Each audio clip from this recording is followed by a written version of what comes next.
Hemshech Chaim Beis, Volume 1, Chapter 154. So we're in the middle of a discussion of Iyu v'chayu echad, Iyu v'garmu echad,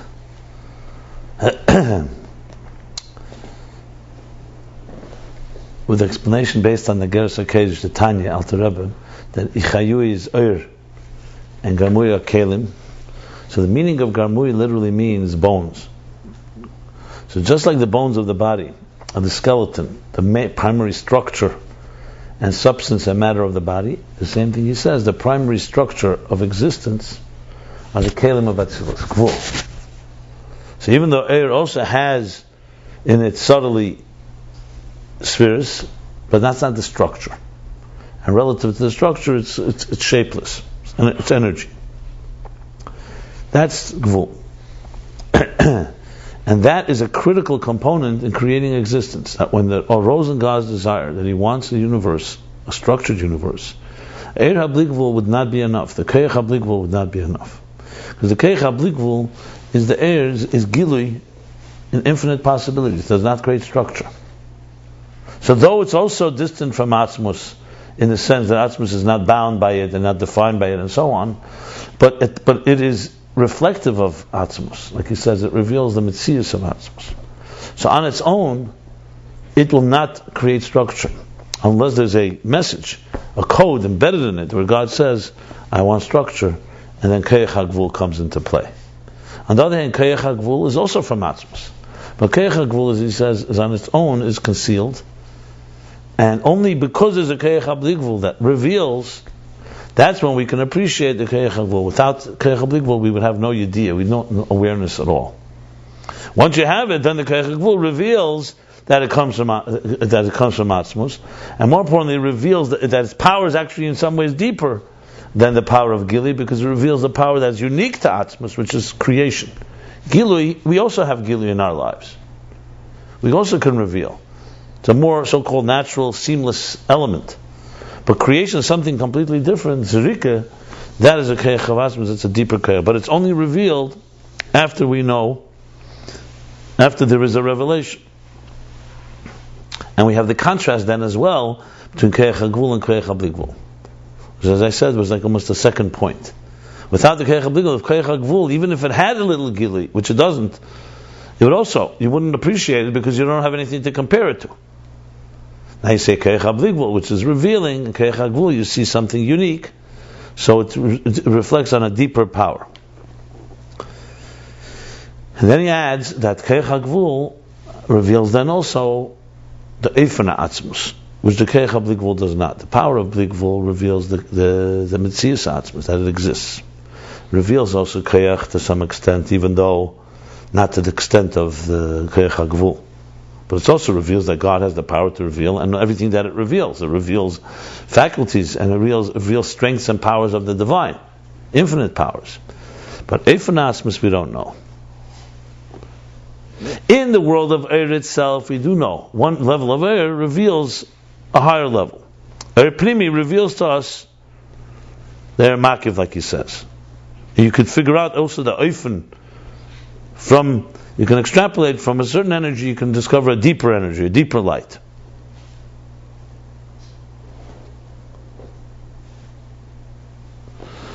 Or in general, Ha'ara, you know, in Eir Gufa, from Ha'ara, you know the Eifen Ha'etzem, the Etzem as in the source of the Ha'ar. But in Atzmus, two things. From the Eir, you don't know the Eifen Atzmus. Number one, because they're completely separate. Number one, because Atzmus is not in the level of Ma'ar. Atzmus cannot be defined as a Ma'ar, a luminary, a source of energy. And even as a source of energy, it's also completely removed.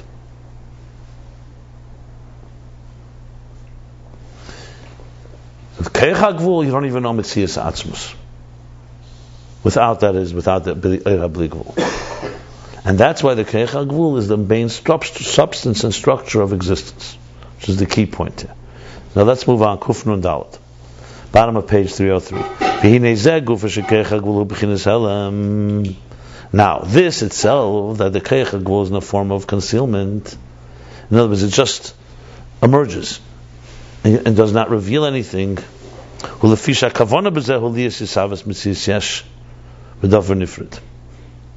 Because you could ask the question, why can't you say, like I mentioned the other day, that, okay, creates a tree, creates a rock, it's inanimate, doesn't have the grandeur, the infinite possibilities of Eir Keich Habli Gvul. What's that? But still some revelation. So he says no.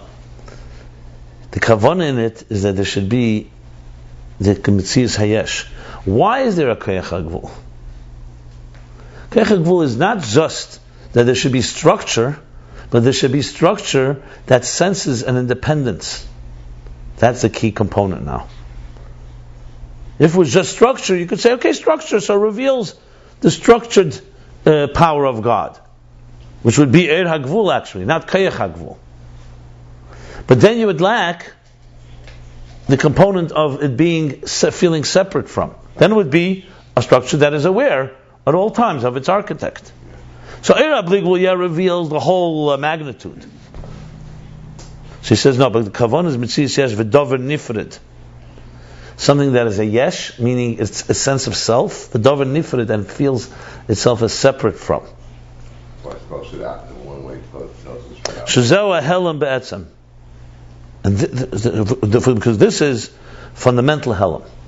The fact that something can be an entity, a yesh, and though it's created and put here by something, to completely deny its maker, completely be able to be oblivious, as we know we could be, that's Helam Be'etzem. And it's really concealed. Like, look, think of a yesh in this world. It's not like it's semi-concealed, like behind the door. You open the door, suddenly people reveal. In this world, the yesh dominates to the point that the creator is concealed, fundamentally. What's the kavanah in it? So even though it's not the point here in this maimer, he adds in the parentheses, what's the purpose of creating? Because the obvious question is, why create such concealment? Because the purpose in this is because you want to have the transformation of darkness to light, from the Helam to Gilui, as we shall explain. So that's not the theme here. All he's establishing here is that's what he wants. The reason is this, which is important also because you want to know what. So all this isn't going to be impossible from Keich Habli Gvul. Keich Habli Gvul can't create a yesh v'nifred because it itself, all it is reflecting its source. You need something that is in itself, that is concealed from the effect. And for this purpose, nimtza min atzmus. Interesting, nimtza means almost like emerges, like it emerges, it derived from.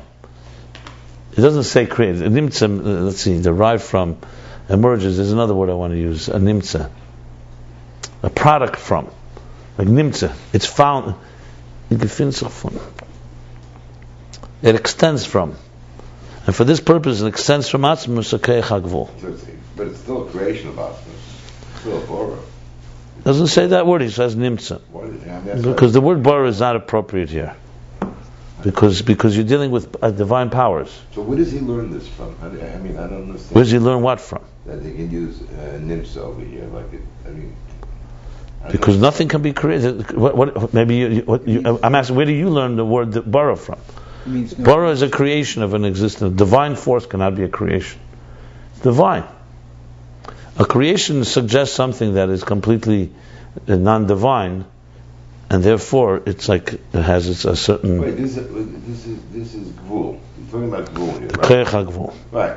So that's. We're not talking about yesh. Oh, Keich HaGvul is not yesh. Oh, you do it. The power that creates it. So therefore, for this kavanah, because his intention, I got it. Okay. because the intention here is he wants to have. He's basically explaining why is the Keich HaGvul a concealed force. Yeah. Kavanah zu nimtza min atzmus Keich HaGvul shuk b'chinas Helam. It's a state of Helam. In other words, it would not make logic sense that something of Gilui should create something of Helam. You need to have something that is a concealer, essentially. And therefore, in order for there to be the creation, he does say savas now, creation, coming into being of a yesh, of matter, of substance, right? Of a yesh, a ego, a self, independent self. There had to be a concealment of the infinite power. Shubchinis is galus atzmus, which, as we said, is the revelation of atzmus. That reveals atzmus. It has to be concealed, because you're not going to get a yesh out of this. We're not talking about only structure. We're talking also a sense of independence and self-containment. And that the power of Gvul should be revealed. Not revealed as a divine revelation, revealed as emerging, and it would not be able to emerge if it was submerged in the Eir HaBlikvul, the Keich HaBlikvul. Yes, you want to ask something? The Keich HaBlikvul, the Yeseh B'chinas Gilei Atzmus, because the power of Blikvul, this infinite possibilities, this infinite field of energy, the Yeseh B'chinas Gilei Atzmus, because it's the Gili of Atzmus, it's Atzmus wanting to be present. So it's the divine wanting to be present. So imagine, if the divine wants to be present, you can imagine what's going to happen.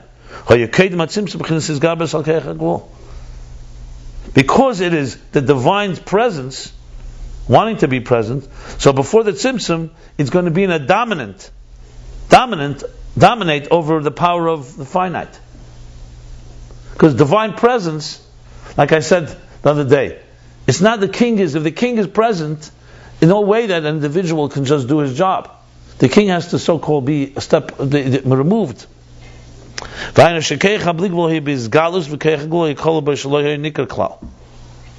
Which means, what does it mean, his gabrus, that it would have been dominant? That means the power of Blikvul would have been Bizgalus, would be completely what? Not would it be? Was completely revealed, meaning obviously not its conceptual time here.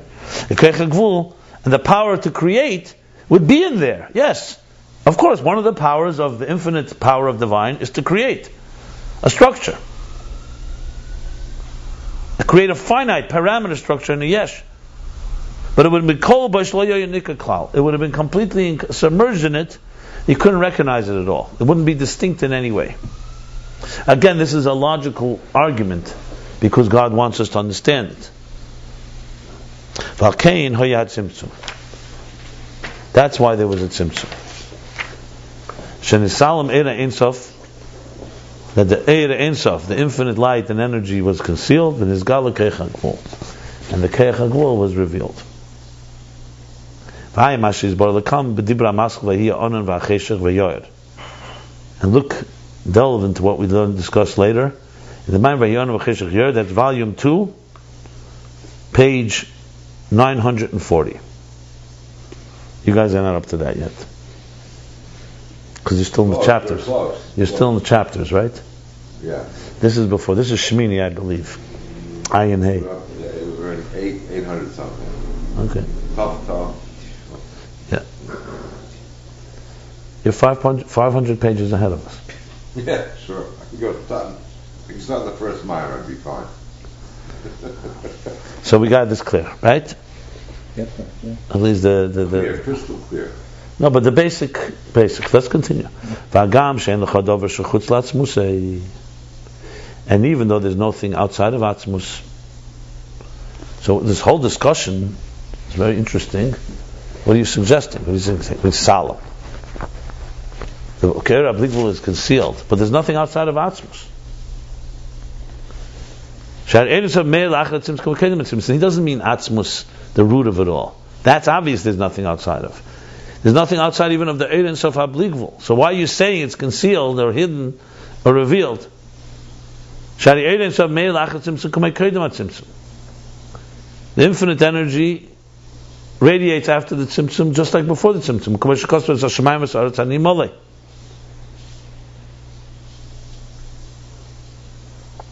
Like it says, heaven and earth, I fill. The ani koyal atzmus, ani goes on atzmus. I have to make sure which atzmus is talking about in a minute. Let's see. Like when a person says ani, I is not a revelation. I is me, my core me, the core essence of the person. So ani mali means he's there, completely fills existence, even after the tzimtzum. It's a question of it. Which means not just a reflection. Atzmus ein sof ani mole exists after the Tzimtzum just like before the Tzimtzum.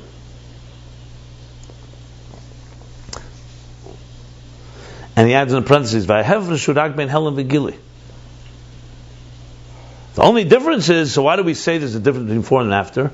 Not in existence whether the energy is there, whether it's revealed or it's concealed. Will be a dias atzma subchinas gili.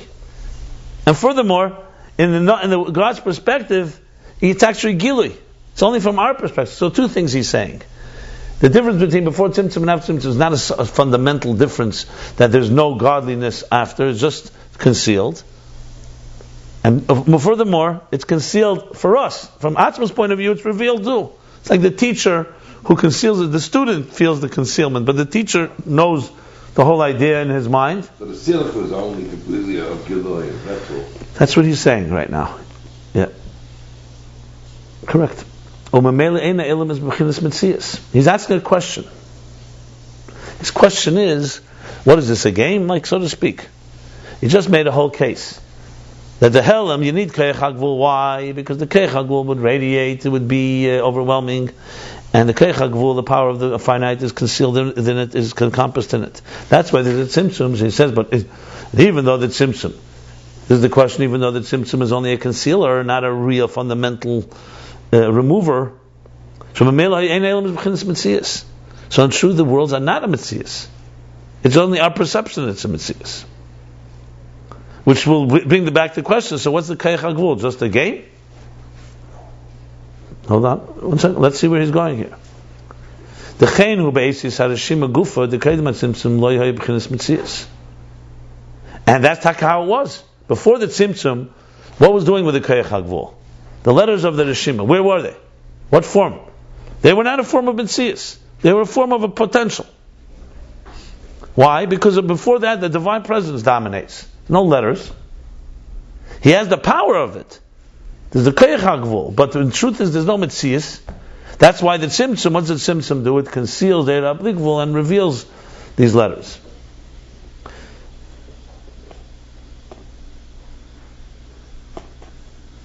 I just want to see how he would. Yeah. There's a whole, it's already around 20 lines. Then Makol Mokim is going to be the answer to this question. Because here's a question. The whole thing is just really just a concealed reality. But the answer is going to be, if we feel it's a Metzias, that who gave us that feeling, that also is a divine truth.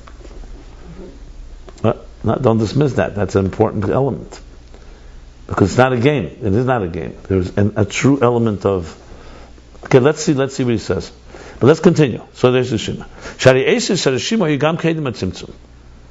Because the letters of the Rishima, which is the residue, we call the impression that remained after, were also there before the Tzimtzum, pre-Tzimtzum. Kamaymer Golav Galifa B'tirei Law.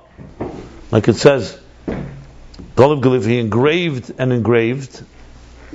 chiseled or engraved in Tehirei Law, in the supernal purity, in the higher purity that we learned, the higher light before the Tzimtzum. Shazel Esis Rishima. These are the letters of the Rishima. We say Golav Galifa, Bereishur Manusa de Malka. When the beginning of the desire rose for existence, he engraved in the what does engraved mean? It doesn't mean physically engraved. It means he allocated Shir Atzmei B'Koyach, as we learned. So the Rishim, those Esis were there. It says elsewhere that's the letters of the Rishima. Only when the infinite energy was radiating, so the letters were not Metzias. As I mentioned many times, when you are sensing the idea on a page, you don't even sense letters. Now, there are actual letters, but just imagine for a moment that the pure energy is flowing and the letters are somewhere there concealed. They're going to ultimately emerge, but as long as the light is, the projector is shining brightly, the letters, there's no Metzias, there's no substance yet to any distinctions. That's how it was before the Tzimtzum. And through the Tzimtzum, through the concealment, they became of substance, the letters. And even though this concealment did not touch the letters themselves, and even though the Tzimtzum, as we learned earlier, did not touch the letters themselves. In other words, that which God, Golav Galifa, engraved in his mind, the structure, that was not touched. What was touched was, you took away the idea, the energy within those letters.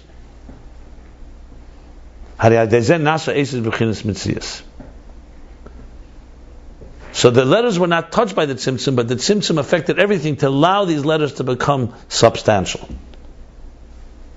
So think of it like this. In another way you could say it is, think of the letters as being melted, like melted sugar in water. It's in there. But there's no way you can recognize it. I'm not talking about if you taste it. There's no substance to it. It's all melted in the air applicable. Take away now the water and let it dry, so to speak. Suddenly the particles, suddenly grains, the granules, as they call them, will emerge. Now the granules weren't affected.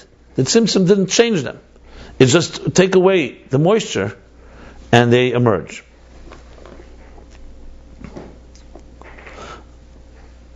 So through this, the letters became tzimtzum, like it says elsewhere. And in truth, the infinite divine light fills the cholol, the hole, the void, the black hole. After the tzimtzum, just like before the tzimtzum. And therefore, even after the tzimtzum, the asis are not really a mitzias. So this is how it is even in the root with the letters. And the same thing as the worlds, the worlds and the creatures, that in truth in them radiate the divine infinite light. And even after they're created, they're not in any state of substance at all. So why are we saying this whole process about what is the meaning behind this whole concealment? Now is the conclusion. Nevertheless, the creatures sense themselves to something of substance. We do sense it. So it makes no difference. The teacher or the divine sees only energy. He sees the divine reality is revealed for him. And the whole thing is only divine. But the concealment does affect the recipient. We do not. In our feeling, we feel Metzias Yesh. We do not feel in any second that it's there in just a matter of revealing it. It's completely concealed. Now he's going to go on to say about it. And that's a reality. That's our reality in our feeling, and it's not an illusion. Because the question is, let's see. So the question is, where's that feeling come from? Like similar to what he says in Ageres HaKedesh, how could we be a yesh that feels that Ein Le'ila V'Siba has no cause? What would bring such a feeling? There's nothing where in the code of the air that's coming down would create something that should become suddenly feel self-made. You could say diminished energy, very diminished, but complete reverse, where you can actually say, I don't need God, and there's no God, there's no godliness, and we can live a life that's completely antithetical to any source. That's a feeling, that's a real feeling. And it caused plenty of damage. It's not just. She says, that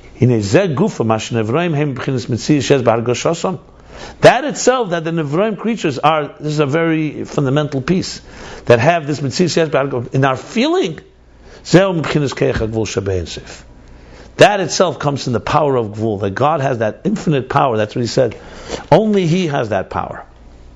Eira bli Gvul on its own can reveal. The power that should be such a hergish, that comes the power of Gvul in Ein Sof. So even though in reality the Mitzias is that from the perspective of the divine, it's only a Gili Helam, it's only a concealment. And in truth, the world is not a Mitzias, but we do have something that we feel completely independent. Okay,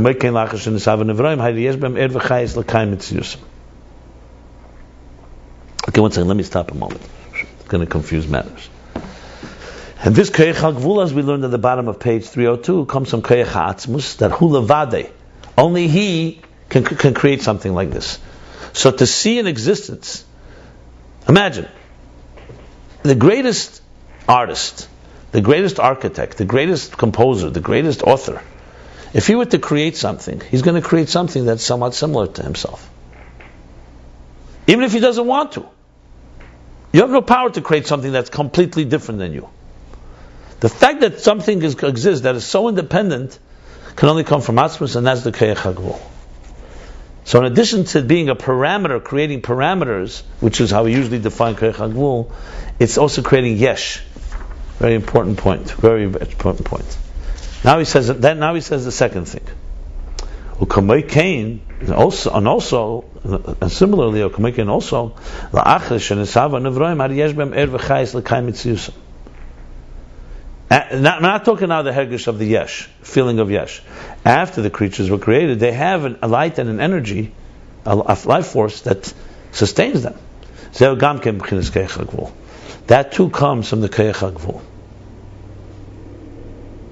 In other words, the Keich HaGvul has a second function now. And that function is what we talked about before. We said this is really defining giving life to the structure. Like what gives life to a plant, to an animal, to a human being, to a daimon. There's a life energy that is imminent. Each creature has its own energy. So we're not just talking about the God created a yesh, a raw chaymer, a raw piece of matter that just feels its independence. It's a reality that has full of diversity and full of life. So he says Keich HaGvul also does that. Remember, Keich HaBlikvul can't do that on its own because Keich HaBlikvul is infinite. If it extends, it doesn't extend into details. It's not going to create structure. Besides not creating yesh. So that's what the second point is. Like we see, for example, a person below, they say that he has a life force that gives him, sustains him. The Mehu is the inner core personality of the soul, we don't know. But this we do know. That he has a spirit that gives him life. Even if you don't understand it, but there's some force that's giving us life. Because when the soul leaves the body, the body remains like an inanimate stone. Now, okay, fine. So therefore we know there's a second thing Keich HaGvul does, is gives this life force. Now he's going to bring a third point, a point we've already discussed more than once. It's 4 minutes to 10 minutes.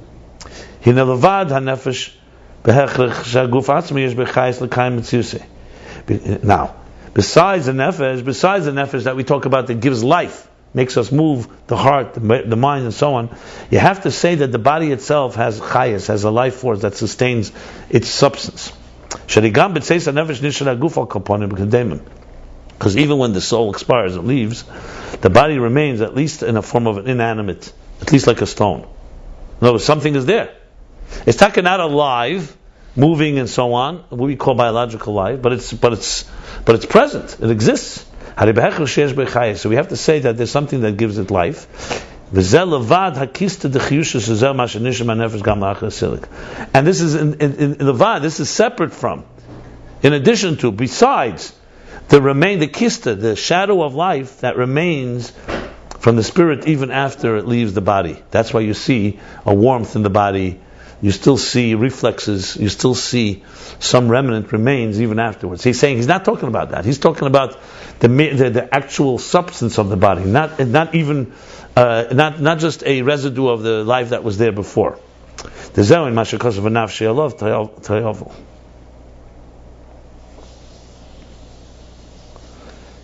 And this is what it says: "V'nafshei alav ta'avel." That you shall grieve over the nefesh. Why? Because the nefesh has now been diminished. And because of that, we say it's a harsh punishment. That rima refers to the worms and the insects, the worms and the maggots that start decompose, that start the bacteria that enters the body. Why is it kosher? Why should it be difficult? The body doesn't feel anything because part of the spirit is still there. So it's like the spirit is still in there. It's only like sleep. Not even sleep, it's even less than sleep, but there's something that still remains hovering. That's why the body is still warm. It doesn't just like, it's not like you pull the plug and the light just goes out and that's it. There's still some remainders of the blood will still flow, there's still functions and so on. Obviously not a life force. That's why kosher rima, because the soul is feeling it to some extent. That's not what we're talking about, however. Nevertheless, besides that kista, that shadow, that residue, that remainder of energy, there's a chayes that keeps the body simply to exist. So I think we should stop here because of time. I didn't see us. Yeah, we're in the middle of the subject, but Barna, he's moving now that the Chayach HaGvul also gives energy to each creature. But now we're talking, now the body itself has power. Where's that power going to come from? That's the question. And I believe that's going to bring us back to Chayu, Iyu, V'Chayui, Eris and Kalim. This comes down to Eris and Kalim. Okay, we'll stop here. We did the first half of chapter 154, page 303, 304.